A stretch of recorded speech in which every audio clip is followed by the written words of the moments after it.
Em um dia calmo em Medellín, na Colômbia, uma senhora de 69 anos estava saindo do açougue carregando um pacote de carne. O barulho de uma moto se aproximando nem a fez se virar. Era um barulho tão comum no tráfego da cidade que não causou reação nas pessoas na rua. O que foi inesperado foram os tiros que o garupa da moto disparou contra a senhora, matando-a imediatamente. Ficaram chocados? Então vem comigo conhecer a história de hoje, onde os estereótipos caem por terra. Mulheres impiedosas existiram e existem até hoje. Uma assassina fria como a do livro Um Gato Entre os Pombos, do episódio anterior de Enredei, não só é possível, como está por aí, mais perto do que você imagina.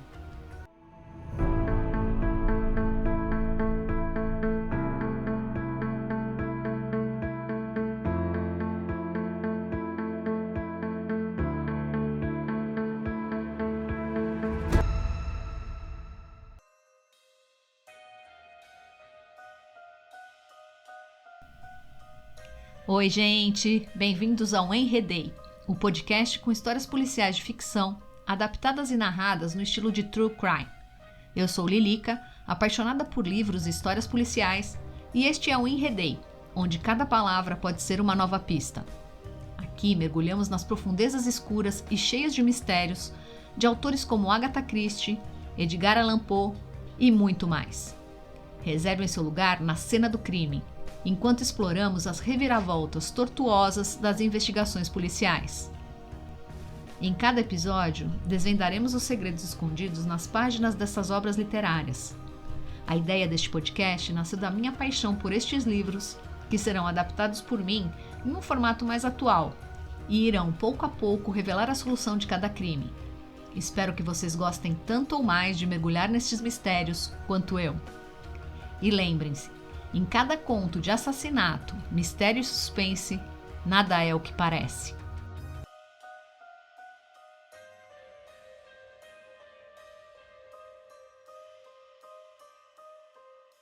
Bem, gente, se vocês acompanham o Enredei, vocês sabem que é um podcast com histórias policiais de ficção e também alguns casos criminais reais inspirados ou que inspiraram as tramas de livros famosos, ou até que de alguma forma podem trazer uma discussão ou reflexão, como neste caso. Já falamos sobre isso em outro episódio. Mulheres assassinas estão em menor número que os homens ou são mais difíceis de detectar? O estereótipo de cuidadora, carinhosa, amável e protetora vem sendo desconstruído nos últimos anos. Mulheres podem ser o que quiserem. E levando isto ao extremo, mulheres também são assassinas cruéis e violentas.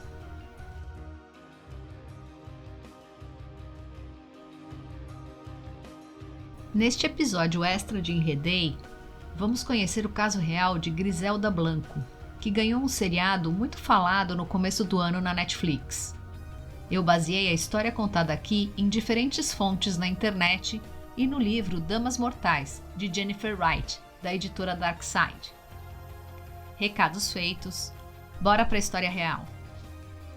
A verdadeira história de Griselda Blanco, apelidada de Madrinha da Cocaína, é muito mais sombria do que o seriado mostrou. Segundo o que eu encontrei sobre Griselda na internet, seu primeiro crime aconteceu aos 11 anos de idade.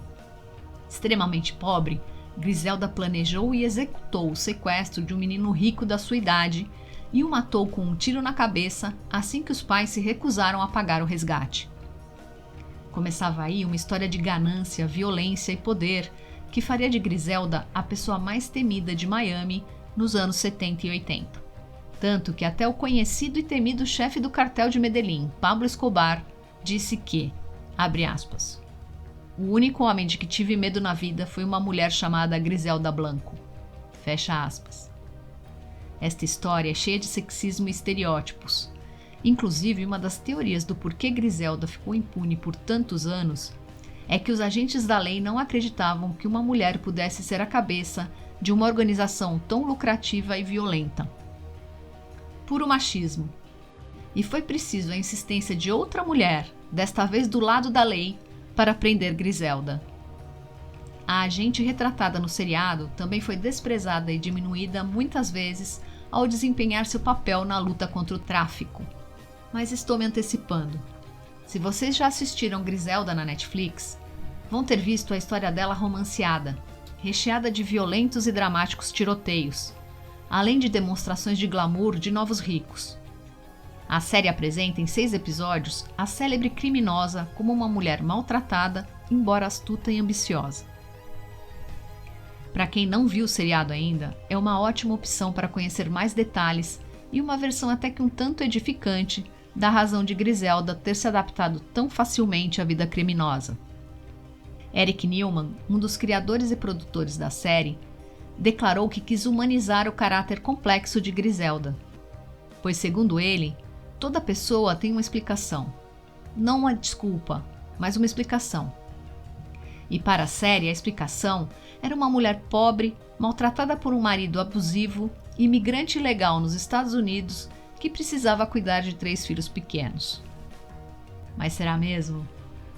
Se a história do sequestro da criança quando ela tinha 11 anos for verdadeira, não sei não.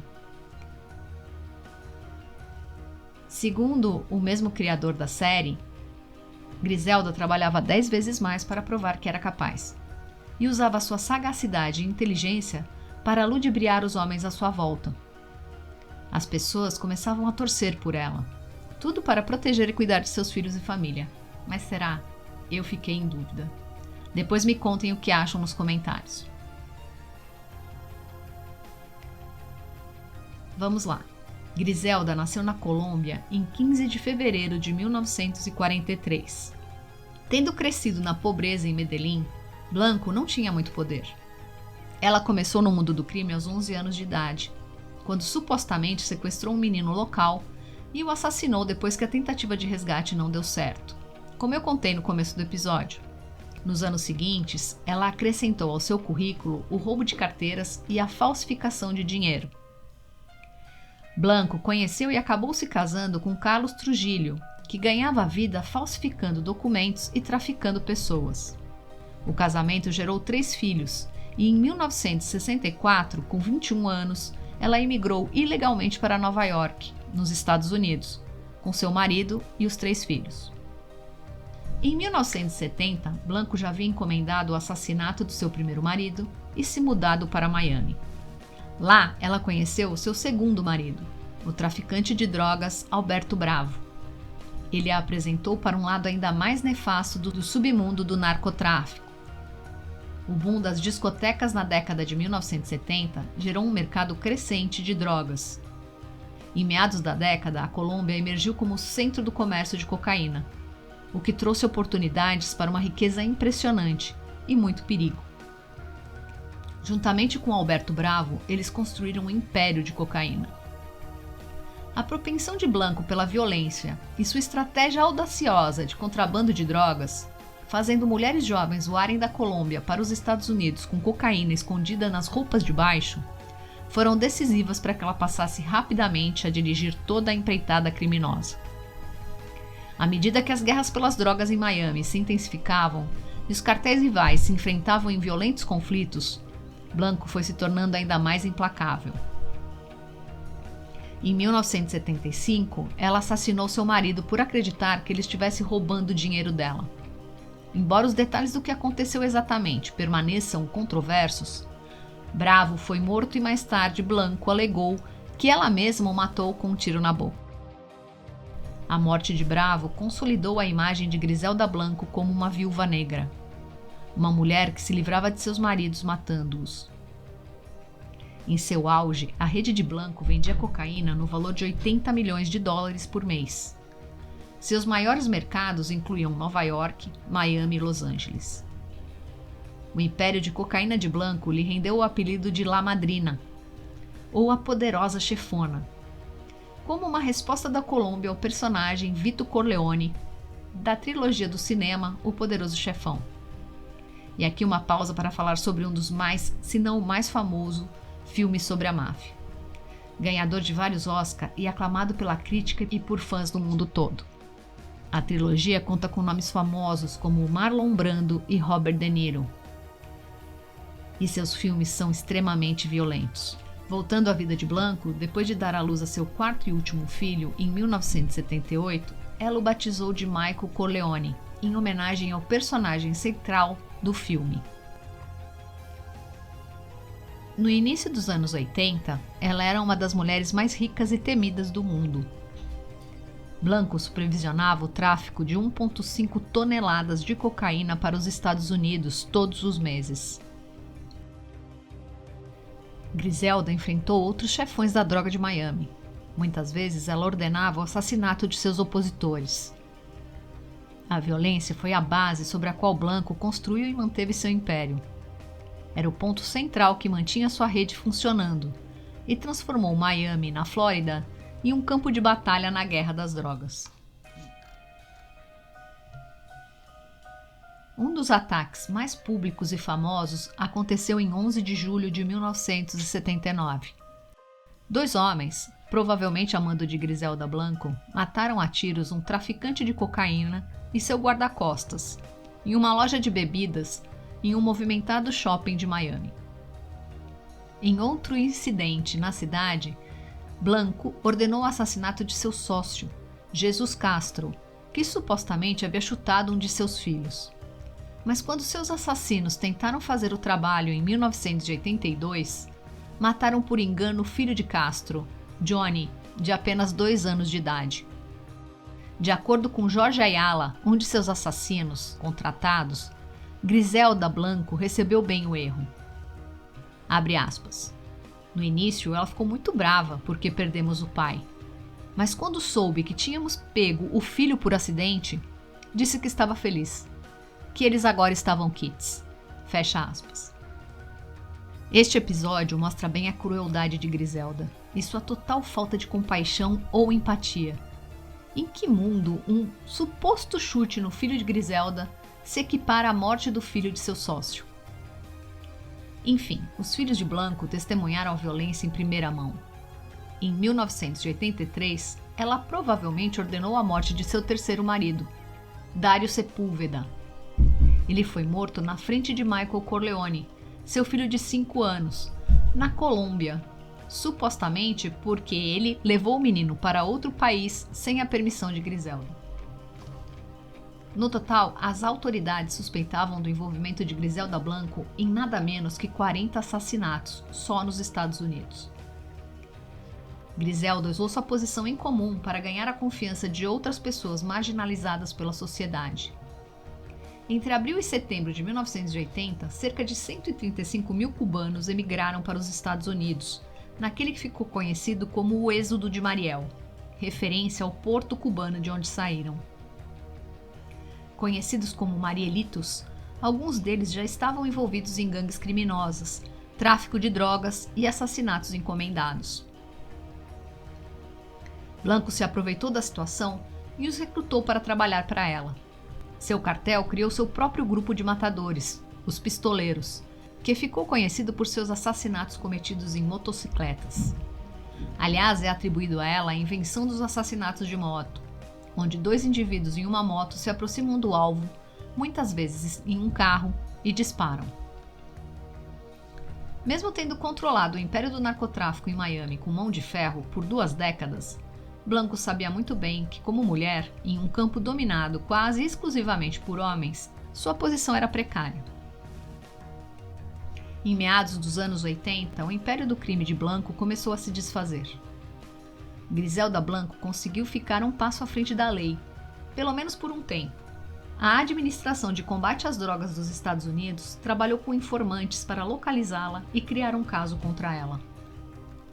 As autoridades a prenderam em Irvine, Califórnia, acusada de 3 homicídios, em 17 de fevereiro de 1985, e o julgamento resultante a condenou a 15 anos de prisão. 9 anos depois surgiram mais acusações, dessa vez pelos assassinatos de Johnny Castro, um menino de 2 anos, morto por engano, e dos traficantes de drogas Alfredo e Grisel Lorenzo. Mas Griselda usou sua sagacidade nos negócios também quando foi presa. Antes de se entregar, ela negociou um ótimo acordo, que permitiu que, em 2004, ela fosse deportada para a Colômbia e viveu tranquilamente em El Poblado, o bairro mais rico de Medellín, por 8 anos.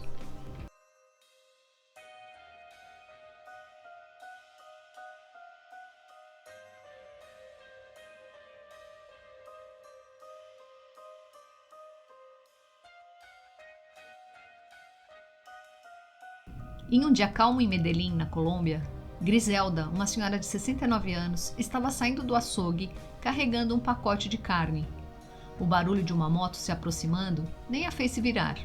Era um barulho tão comum no tráfego da cidade que não causou reação nas pessoas na rua.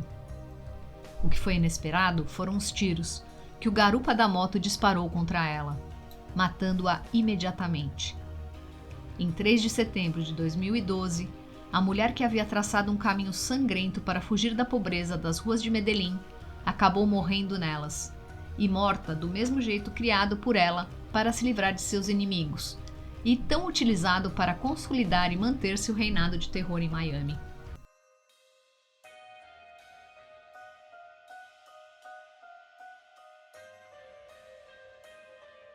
E então, gente, procurei um caso onde uma mulher tivesse a frieza de trabalhar com assassinatos, como no episódio anterior de Enredei, Um Gato Entre os Pombos. Claro que os casos são muito diferentes, mas na essência, a questão é: mulheres podem ser tão ou mais cruéis que os homens? Este é um tema difícil e pesado, e pode despertar gatilhos em pessoas sensíveis.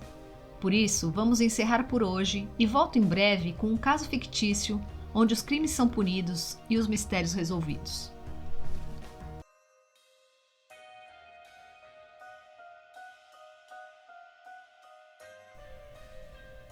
Obrigada por ficar até aqui comigo.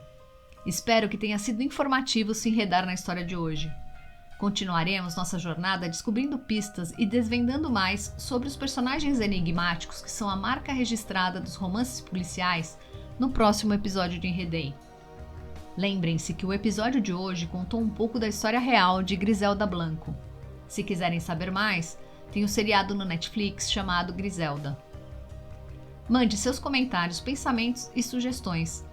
Conto com vocês para me ajudar a manter a qualidade e relevância do podcast e garantir que o conteúdo seja sempre interessante para vocês.